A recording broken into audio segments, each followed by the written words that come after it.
Excited. It's typical in business that things change. Whatever we're thinking about, whatever we see, whatever is going on in the world changes. And sometimes we flat out miss it. We don't see the change coming, and then we get caught doing the old thing that we're used to doing, and the world has changed around us. Nowhere is this more true than the advertising world. And I'm a big marketer. I do a lot of marketing and advertising for my clients. And going from a traditional advertising model of even 10 years ago to the social media marketing world that we have today, people were too late to the game. Now they jump in it. They have no idea what they're doing, and they're having very little success with it. We are going to dig into that today on the Entrepreneurs MBA podcast. I'm your host, Adam Kipnes. We are on C-Suite Radio. I want to thank them for hosting our show and putting it out there to the world. I also want to thank my new sponsor, the Wine Ambassador, which is the world's fastest growing wine club. If you drink wine and you want to get good wines delivered to you, or if you want to make money on wine or get your wine for free, go to wineadam.com. Check out some information there. It's great for wine. It's also great for gifts for your clients. Super easy way to not have to know what you're doing in the wine world and let someone else make the choices for you. Thanks to them. Today's guest worked in traditional marketing, and he learned that side of the world, the advertising game. Spent a lot of time there, but then he saw the shift. He saw the shift before many of us did to a more social media driven world. He saw the benefits, and he started helping his clients with it, and it led to his business, Real-Time Outsourcing. It's also his podcast, Be Real, where he talks all things business, including social media. We're going to learn exactly not only what did he see, but what he continues to see that we can benefit from and learn from an expert in social media. It's not all about social media, but if you do it right, it can change your business. Travis Huff, thanks for joining us today. I appreciate it.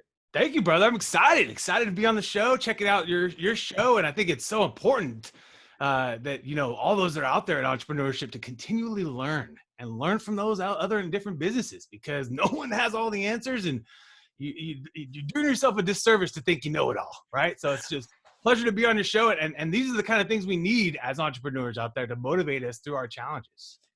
I appreciate that. And yeah, if we can get like one nugget from you that I can implement in my business, and the listeners can implement in their business, that leads them on a better path, leads them to more money, then they can invest in their business, invest in themselves. So we're going to talk about all that stuff. So Travis, as we start, you were in traditional worlds. You worked in the financial services world for a little while, and then that led you to the advertising world. Absolutely. Once you left college. I'd always been an entrepreneur too, Adam. I always had a side hustle entrepreneurship. I sold lemonade. I also was a paper boy, which is a really tough gig. Doing an apartment complex, paper boy. I worked in the car wash industry, grinding, getting your hands dirty. And even in college, I actually had my own clothing business where I bought stuff at the thrift store, hooked it up with some patches. But this is before Etsy and some of these things that maybe were more easy or convenient to sell these things. So I killed that business. And truthfully, I got the biggest blessing and opportunity right out of college, Adam, and that was to work for the Walt Disney Company. And that was an unbelievable experience. ABC Television was the brand that I was working for. And I got an inside look at what the advertising business is, and it piqued my interest. It just got me into it. My dad was an accountant. He wanted me to work for him. I also did accounting. So I think it's so important for those that are out there that are entrepreneurs to know how to do your books. I was just recently had a guest on. We're talking about Evander Holyfield, and the gentleman had people writing checks and he didn't even know it. So if you don't have control of your money, is one of the biggest things I always say in entrepreneurship, you might be out of business. You know what I mean? And so, but my journey is really, at the end of the day, it's always been a journey of opportunity, obviously. And the first opportunity was working at ABC, man. I mean, it's an unbelievable company. I saw a lot of changes happening in those years I worked there. And so how I started my business, Adam, is I was literally in 2008, after working at the Disney company for around 4 years at that point. November of 2008, I'm sitting down with a coffee with a buddy from college, and we're catching up on the market and industries and things like that. And he says, "Hey, Travis, people are going to need their Facebook business pages managed." And that was it. It was like, and you were on. The light bulb went on, guys. And I was like, boom, let's go. I still was working in the same business. I still stayed there, and I started kind of thinking, saving a little bit of money up along the way to make sure that if I didn't, decide to have to cut the cord or whatever, you have a little bit of savings saved up, at least 3 or 6 months possibly of bills and things you might need. But truthfully, it was an opportunity, and those, I always say to entrepreneurs or anyone listening, the best ideas you ever have are when you're listening to others, and you're not necessarily, it's not your light bulb waking up in the shower and being like, boom, this is my idea. That happens. We have those great moments, but truthfully, I can always thank my buddy Jason, because it was just now me acting on that opportunity, right? Because I listened and I said, okay, cool. Here's a shitty PowerPoint. Let me put this together. And that's it. In some businesses, that's all you need is a PowerPoint to show what you're going to do. I always believe that you can't have a real business if you can't get one check. Well, the first check's always the hardest, the first check. Yeah. Get the check. And I have to say that it's a good thing you didn't go into accounting. You would blow people's doors off with your personality. They'd be like, oh my God, what is going on? People think I'm on drugs, man. I'm like, I just drink coffee and water and I love life. I've had my period of that fun time, but that was in my early rock star 20s. You know what I mean? Like, in a different age now. So yeah, we many of us have been there. I'm not going to say all of us. Many of us have been there. Yeah. And so when you had your corporate gig, obviously you're getting your paycheck, you're working for a large company. There's probably a lot of conversation about working your way up through your next promotion, and you're working toward a promotion. Absolutely. And at what point did you, even once you learned, all right, I got to do some Facebook pages, people need this, and you saw a change, right? But you were positioned well in order to grow within the company. Absolutely. How did you manage the two? Before we get to the why you jumped, how did you manage the two? Well, it was a little bit scary. It was honestly a scarier time. I saw maybe the recession happening before my eyes, before it actually hit, because I had some big clients like Mervyn's, Gottschalk's, which is a huge local retailer, canceled their contracts. I've started seeing home developers not being able to pay their bills and file for bankruptcy and this and that. And so I was getting my media contracts, which obviously dictate the economy. I was getting my media contracts, like they were taking back my commissions and they were just recouping all this old stuff that from invoices from years ago, but these companies weren't going to be able to pay. They weren't going to pay. They were going out of business. And this was 2007, right? This is like in 2008. I would say 2007, 2008. You started kind of seeing the hints of that, as well as you started to see the hints of that digital was really going to be a place where you could track the analytics and show people how many commercials were going to be on abc.com at that time, for instance, where my traditional commercials, I couldn't show them that, So I knew that there was going to be changes in the industry. Bottom line, I saw it happening in front, they were going to not be able to have the same support. The tiers of managers were not going to be there. They had a local manager, a national manager, a general sales manager, and a general manager. There was 4 managers to run just the one operation. They were going to have to change that. They were going to have to change the staffing, because it seemed like if they aren't making as much money on the broadcast side, there's no way they can afford all these people. You know what I mean? They just have to run them cheaper. Because and were you on the bottom of that hierarchy of people? I mean, I was a salesperson. I think the salespeople, to be transparent with you, all the salespeople that I still work with are still there. Okay. But I'll be straight up with you. In the 11 years that I left, and I'm running my business now for 11 years, all the managers are gone. They've centralized management.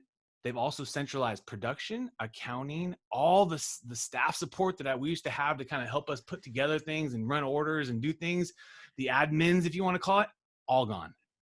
The people that are still there are the sales guys. So I would still be there in that role, no doubt.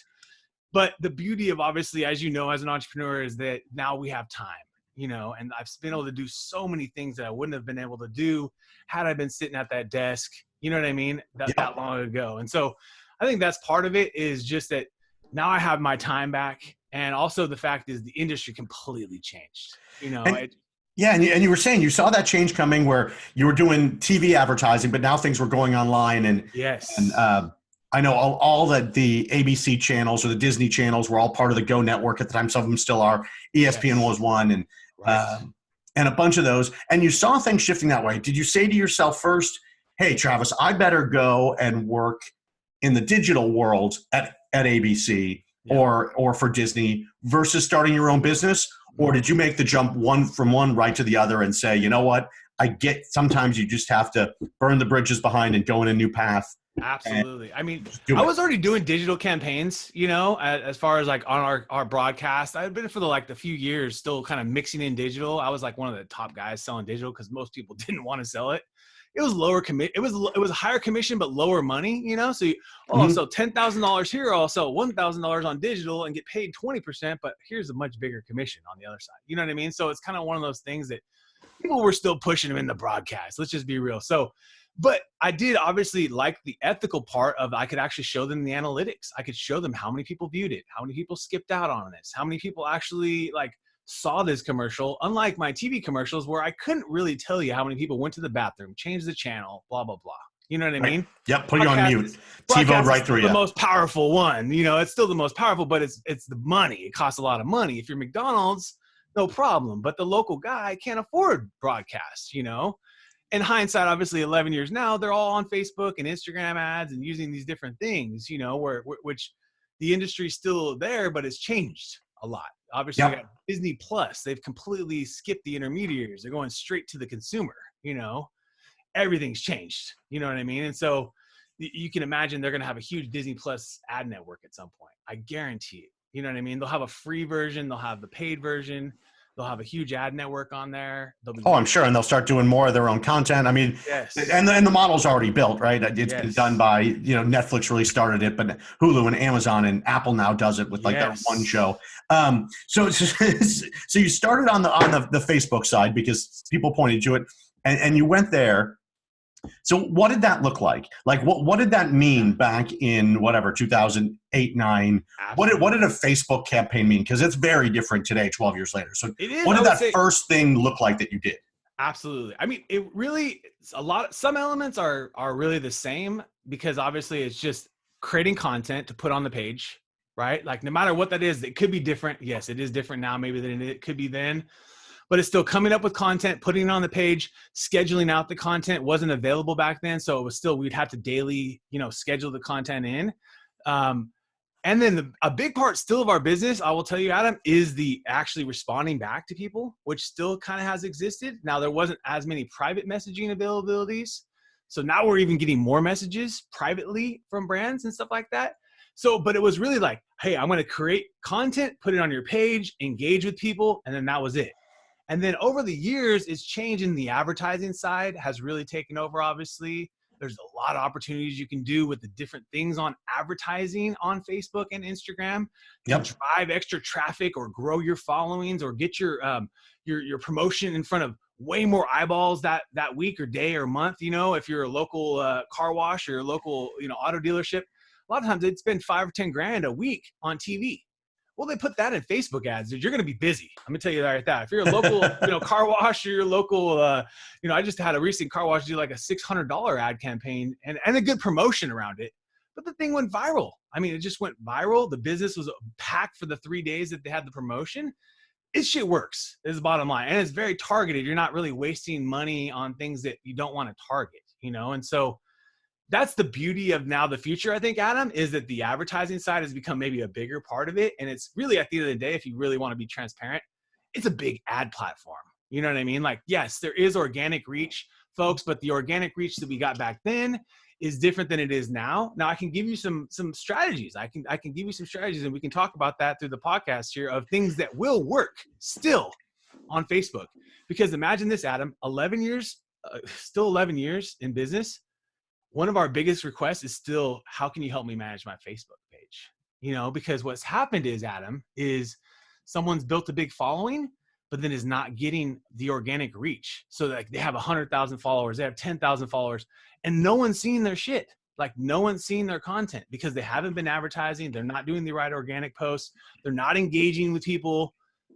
And so what Facebook does is if you don't comment on any brand page, Adam, they will literally not show you that page again if you don't comment within 20 posts. Like you'll never see that page again, no matter how big they are. Disney, the NFL, anything. Like literally, if you don't comment on that brand post within 20 posts of them posting, you won't see them again, ever. That's how the algorithm works. So the stuff that you comment on, they're going to give you more of that. They're not going to, if you haven't commented on the page for 20, posts, bye-bye. And so look at some of the biggest companies that like literally have no reach out there. So that's one of the funny things is amongst the new platforms, you'd think it'd be Instagram or Snapchat or something like that, but it's still Facebook, crazily enough. No, it's amazing that Facebook, even with all the, Facebook's never in the news for anything good, right? It's always in the news for bad still stuff. your data. And they're still number one. I was reading a book on just building a following in social media. Right. And it's a fascinating book in getting things to go viral and think about it differently. But the largest number of Facebook users by country is India. Oh, wow. Yeah. Right. And so we don't think about that. Not that we all need to market to India, but if you have a product or service, especially anything online, there's 1.3 billion in India that speak English. So I want to ask you something along those lines. Yes. You've got so many questions running through my head, but when you're talking about Facebook, whether you're Disney or Jaguar, I know who's, you've worked with, hopefully you got like a car or whatever out of that deal. I do get a car. Nice. Facebook's the biggest platform, but I know I myself don't, I don't think I've ever interacted on a large company ad on Facebook. Yeah. And I'm on Facebook and I post my podcast, I post myself drinking wine. I do the stuff that everybody does. Right. But if like an ad for the NFL comes by or whatever, I don't comment. I don't even look at that stuff. I might for some local people that I know, like local businesses to you. Local businesses, people that or people that are in my network that are advertising and doing ads rather than organic. But I guess my question is, pretend I'm the norm. Pretend I'm the normal person that just scrolls past advertising. Sure. And the get off my lawn guy. Why are you interrupting my Facebook with your advertising? Right. How do you, whether it's for your big companies or just the people the content that you put out, how do you help people learn how to engage better? Like how would I, as the everyday business owner, I've got Adam's hardware and I want people to see it. How do you grab my attention that it's not getting today? Absolutely. So the ad stuff is tough, man. I mean, I'll give you right now the organic side, which is where we really hone in and we're really good. And that is, I'll give you 3 things right now you can be posting every single week that will guarantee to work. If you had Adam's hardware. All right. He says guaranteed to work. Travis Huff guaranteed to work. This shit is guaranteed to work. As long as you don't got 0 followers, if you have any kind of followers, this is guaranteed. Is this business page and personal page or business or both? It could be anything. I mean, really strategy on business pages. You know what I mean? So say you have any kind of size following business pages. 3 things that'll work. A funny Friday. Funny shit on Facebook works. Me and my wife actually have a funny cats page. It started, Adam, as a training page for my team, and it literally has like 150,000 international followers. We can get, some posts will get up to 100,000 organic reach on a single post on Facebook. But that's because it's a funny cat page, right? So we've taken that model too for our customers, okay? If you're a hardware store, you probably just type in hardware, funny memes, and you can just type in your industry, folks. I'm just going to give you a hack right now. Type in pizzeria, restaurant, taqueria, auto dealership, and then funny memes, and see what other funny things have been created about your industry, okay? Like if it's this, we have a storage customers and we do have real estate customers, and we'll do funny Friday quotes, and this shit gets shared more than anything on earth that we can give you. And okay, people say, well, I'm going to put my logo on. I'm going to do this. No, don't put your logo. Give the other creator the credit, like, the watermark in the background. That's okay. Trust me, it looks better. What happens is people share this content. It works. I guarantee it. So find something funny, have a funny Friday, be consistent about it. Do it every Friday, a funny Friday, funny Friday, funny Friday, or a funny Saturday, funny Sunday, but pick a day and 1 day a week be funny. I guarantee you, out of all your posts, this will be the one that gets the organic reach. I guarantee you. I mean, it's proven. It's proven. So a funny one. The second is a motivational or emotional story. So tell a story. Tell a motivation. Tell a story about one of your customers that you've helped. Motivate someone by finding a motivational quote or an inspiring quote about your industry. If you're a realtor, you can find home quotes. If you're a business owner, you can find small business owner quotes. If you're a marketer, find marketing quotes. Social media, find social media quotes. You basically just find interesting quotes that are motivationally focused, not necessarily funny now. Now we're talking motivation. Now we're talking inspiration. Now this is stuff that gets shared too. It won't get shared as much as the funny, but it's guaranteed to get a few maybe shares. It's guaranteed to maybe get a friend tag their friend's name, and kind of get that small amount of engagement that it starts, you know what I mean? And because that's what it is. You need to first start by getting a little bit of engagement.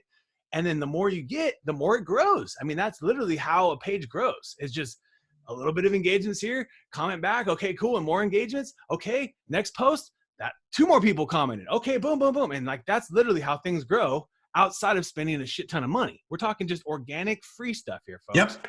Those 2 things, funny, motivational, or emotional, tell an emotional story. That also works. And the last thing is to give away a contest prize. Okay. I'll tell you the guaranteed one to work. I'm thinking of a number between 1 and 500. The winner guess, and the winner gets a $50 or $100 gift card to Adam's Hardware Shop. Do you want to guarantee yourself some engagement, folks, today? Give away a $50 or $100 gift card to your business. I mean, it's a win-win.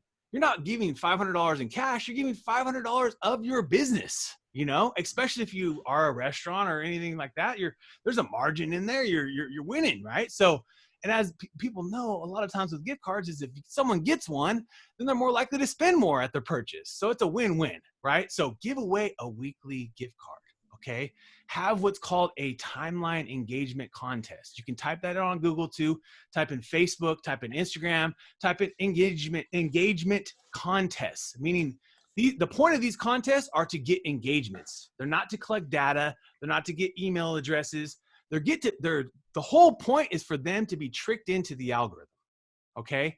Now, if you do these 3 things, folks, on your weekly routine, and then you do your other posts, do your other high branding posts, do your other, visual posts, whatever, I guarantee you guys are going to win. I guarantee you'll have more organic reach and then the more you do it, the more it works. So it's crazy. I mean, there's still organic reach out there. I mean, those 3 things will all be unpaid. You don't have to put any boost behind it. But if you did want it to get to see more people, folks, here's a tip.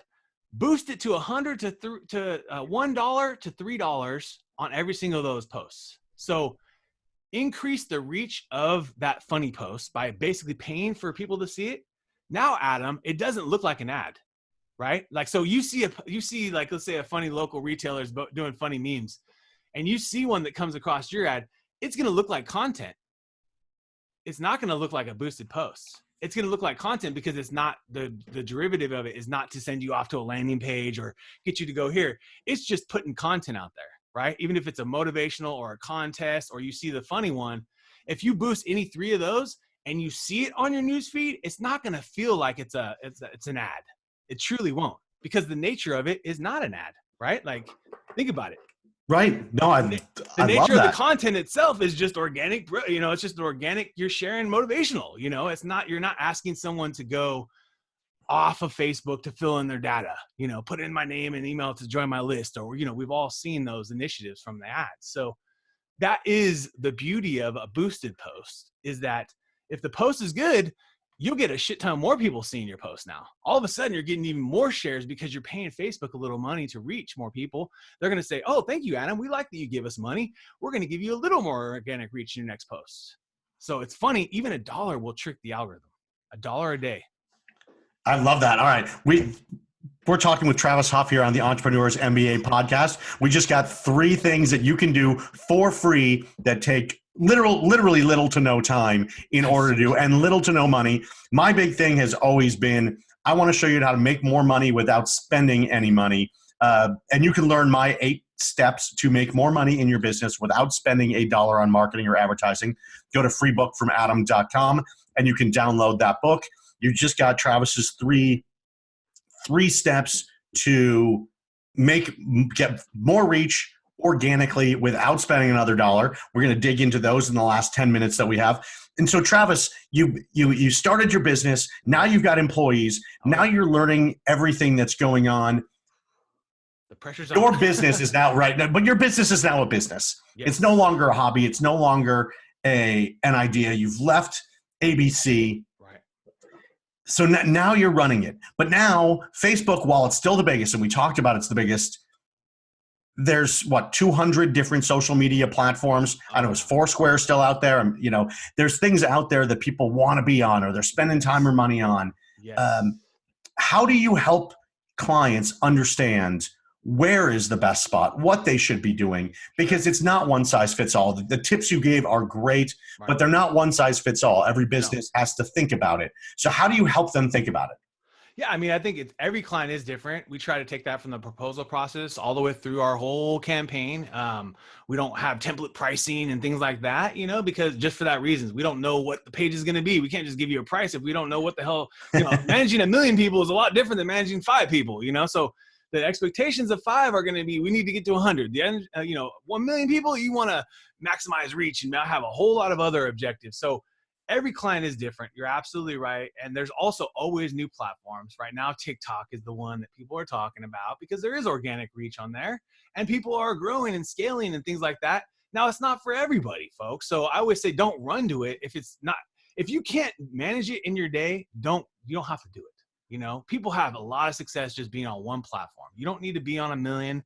I think one of the stronger platforms you could be on right now is LinkedIn for anybody out here. Anyone doing anything related to business, you got to be on LinkedIn. I mean, if you don't have some sort of format or platform or anything, please go to LinkedIn. That would be the one to start. They have a great online mobile app to be easy to use on your phone. And I think personally, that's been my pipeline business one. You know what I mean? Like, yes, I have a Twitter, an Instagram, a Facebook, but the one that's brought in the most business and relationships has been LinkedIn, bottom line. So, and do you do Funny Fridays on there too, or do you try to be a little bit more it's mostly businessy? Business. It's mostly business. Yeah, it's mostly business. And you could do Funny Friday on there. You could do those tactics work on all the platforms, but Facebook for sure. Those ones for sure work on Facebook. The other platforms all have their own differences. On Instagram, people don't really share like they can share on Facebook. So we'll have like posts of local clients. We'll have them getting shared 100 times. You can't get that with your Instagram posts, folks. Yeah, someone can tag a friend's name. You don't get the extra viral reach because of someone sharing it, right? Like it's like a major retweet. Like imagine if 500 people retweeted you today, you'd be getting a shit ton more organic reach coming in on that post or your profile. And so the Instagram obviously has its own beauties of hashtags and certain benefits too. So I think that's the truth, is that you have to just figure out which one makes the most sense for the business as well as what for their budget. Because I always have to tell them, we're saving you time, or we got a whole team. We work, basically almost 24 hours a day on their campaigns. With the exception of a few hours. I got team members waking up early and team members, they like to stay up late at night. And so, hey, it works for everybody. But the bottom line is that most of the time, it's all about the money too. You have to be real with any customer. We try to keep on the low side of things to be very efficient. We're not a $99 social company. Most clients that we have, Adam, probably pay $300 to $500 on an average month. And then a lot of them are on a tier, maybe like $1,000 to $2,000 and plus maybe. And those usually have a lot of different ad elements involved. You know what I mean? So we're running all the ads for them and things like that. But most of the clients are in a very reasonable retainer that I think we provide a lot of value for that price. And I've been like my dad. I've never overcharged my customers as far as like going back to them and saying, hey, Adam, you were in a grandfather plan. Now it's more, So I've been able to just kind of keep the customers. I mean, we have a lot of the same customers. And Adam, our biggest vertical is advertising agencies. So our biggest vertical, folks, and why we really have thrived is that we have a white label program for the agencies, meaning that we become part of their agency to do the work. So when they decide to have XYZ client come in, they, charge them $1,000. They hire us for $500. They make $500 profit. They don't have to do any work. We do all the work. They turn over the reports, and it's very turnkey for us, Adam, because I learned early on that having a sales staff is tough, man. Some of those people, it works out and sometimes it doesn't, with salespeople. And so I turned the opposite model. We have where our team is a horizontal. They all work from their own, wherever they feel comfortable, wherever they like to work. We don't have a big office or shop because we decided that actually works better for everybody, as well as for me as a lifestyle entrepreneur. But honestly, having a bunch of people in a place, it just would create too much chaos for me. You know what I mean? And sometimes you have to know that. You have to know, like, is this going to be good or is this going to be not good? And I think that's one of the key things as an entrepreneur is to know which kind of entrepreneur you are. Not all of us want to be like Elon Musk. Not all of us want to be like Jeff Bezos and build hundreds of thousands of employees, right? I mean, it's just the truth. I don't even like having one. Yeah, exactly. I mean, it's a lot having, we have 27, dude. It's a lot, man. And some of them are contractors, you know, we started out as contractor relationships, and shit, that's going to probably have to change too with these new laws and stuff going on. And so the best thing about business is that there's always something new to learn, man. I mean, it keeps you on your toes, man. You never feel safe. Every day, every day. And you can get more from Travis at realtimeoutsource.com. Yes, He's sir. all over social media, obviously. So Travis Huff, you can go there. But I hope everyone heard what he just said. Not about necessarily the employees, although definitely if you live in California, Yep. the contractor laws, he mentioned that. But the white labeling. Yes. So many people that I meet, so many business owners come to me. They're like, Adam, I need to make more money, but I'm not great at sales. I'm a great practitioner. I'm great at what I do, Right. but I'm just not making enough money. You just brought up the white labeling side of it, where you work with an advertising agency and they go out and sell it and your team fulfills. Yes. Every business can do that. Absolutely. A legal white label, an accounting white label. I mean, literally any service that's a professional service that requires a person can be doing this. And there's a lot that are out there, but I found also that there's a lot of sketchy ones too. So the industry kind of gets burned in certain ways because some people say, oh, I'll do all the social media management and all that, but they're not really doing good social media management. So I'm not going to name the names, but there's competitors of mine out there that do, real cheap social media management, but you're getting kind of crap. You know what I mean? You're not really getting a great social media campaign, unlike obviously what we feel like ours, where it's each client's getting their own content. Each client has their own targeting, their own initiatives, their own ads running. It's just a little different, And so the biggest thing is with the white label is that we wouldn't be in business if we didn't have it transparently, because we've been able to generate so many new leads and opportunities from places I never even know these people before they became part of the white label. Like, I have clients in different parts of a country, let alone I have some agencies here, but different parts of the state, and it's like that I would never be able to work with their local clients. So it's a win-win for both, because I feel like the campaigns are much better, Adam, because they give us the insights that we need. Like, they're talking to the customers, they're giving us the insights we need to make the campaign better, and so we look at it as a win-win, man. Like, I mean, it's a true win-win, and we put a lot of effort into our campaigns so that they stay reoccurring. Like one of our first agencies, Rick, he literally has like 28 campaigns. Some are seasonal, some are just ongoing monthly, but he doesn't do any work. And all he has to say is, hey, I got a guy. Like, that's it. Like, that's all he has to say. And he's just like, boom, I got a guy. Okay, cool. And a lot of his customers have been with us since the beginning. I mean, some of them have turned over, but there's been a lot of us that are staying there consistently, doctors and lawyers and automotive agencies. And as long as we charge a good retainer for what we're doing and we're not overcharging, I think that's the key thing, is that there's a fine line of like, when you charge too much, you're not really getting the value back, Yep.